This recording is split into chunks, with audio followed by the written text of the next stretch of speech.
જય શ્રી કૃષ્ણ, જય માતાજી। કેમ છો બધા? મજામાં? તો આપણે છે ને વિજુભાઈ હાટું હોસ્ટેલમાંથી આવ્યા છે એટલે આપણે નાસ્તો બનાવ્યો છે।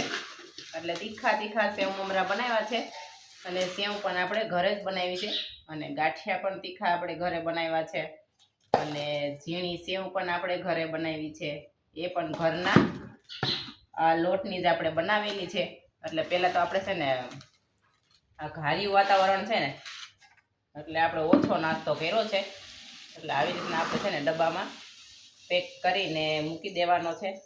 અને મિત્રો કોમેન્ટ કરજો તમારે બધાને કેવું વરસાદી માહોલ છે।